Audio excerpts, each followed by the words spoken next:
कभी सोचा है कि दूध क्यों फट जाता है या फिर लोहे की किसी चीज पर जंग क्यों लग जाती है? देखने में तो ये सब बड़ी आम सी बातें लगती हैं ना, पर असल में इनके पीछे एक पूरा का पूरा विज्ञान छिपा हुआ है। तो चलिए आज इसी विज्ञान की परतों को एक एक करके खोलते हैं। तो चलिए एक सवाल से शुरुआत करते हैं। सोचिए, दूध का खट्टा हो जाना, लोहे पर जंग लगना और खाना पकाना, इन तीनों में क्या कोई कॉमन बात हो सकती है?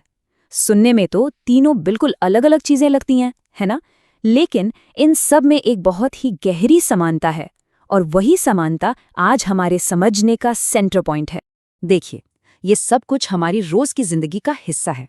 जैसे गर्मियों में दूध बाहर रह जाए तो क्या होता है, या लोहे का तवा अगर गीला रह जाए, अंगूर का सड़कर खट्टा हो जाना, खाना जो हम पकाते हैं, यहाँ तक कि जो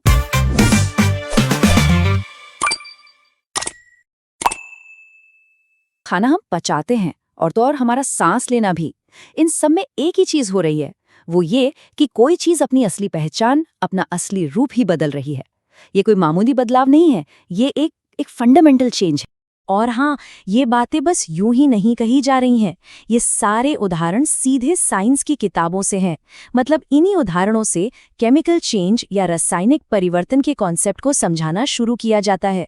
इससे पता चलता है कि साइंस असल में तो हमारे किचन से ही शुरू होती है। तो फिर इन सारी अलग अलग चीजों को आपस में जोड़ता क्या है?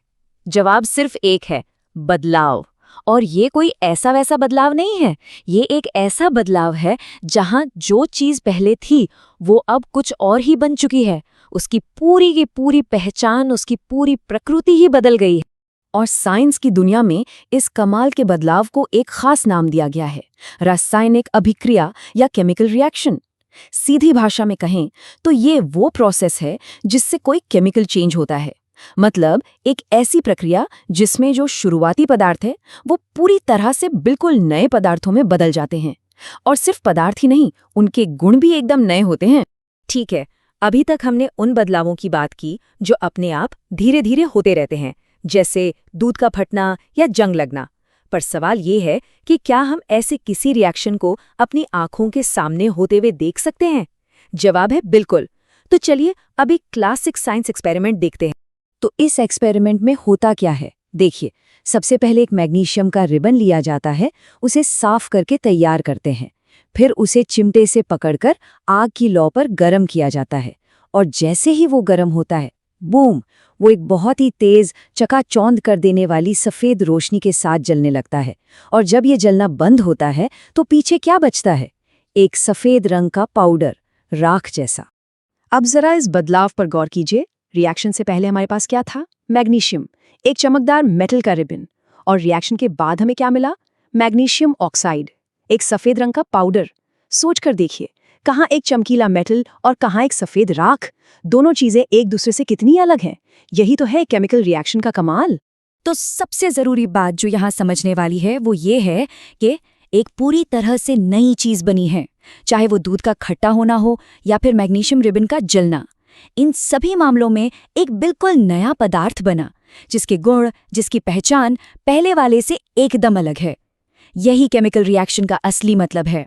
तो हम एक सिंपल सा नियम बना सकते हैं, वो ये कि जब भी कोई केमिकल चेंज होता है तो हम कह सकते हैं कि एक केमिकल रिएक्शन हुआ है। मतलब जहाँ जहाँ केमिकल चेंज, वहाँ वहाँ केमिकल रिएक्शन। ये दोनों बातें कह सकते हैं कि एक ही सिक्के के दो पहलू हैं। चलिए, तो अब हम ये तो समझ गए कि केमिकल रिएक्शन क्या होता है और उसे पहचानते कैसे हैं। पर एक सवाल अब भी बाकी है। हम इन बदलावों को होते हुए तो देख सकते हैं, लेकिन वैज्ञानिक, साइंटिस्ट इन्हें कागज पर कैसे दिखाते हैं? वो कैसे एक पूरे प्रोसेस को कुछ आसान सिंबल्स में लिख देते हैं? इस सवाल का जवाब हमें लेकर जाएगा केमिकल इक्वेशंस की फैसिनेटिंग दुनिया में, और उसे हम समझेंगे अगली बार।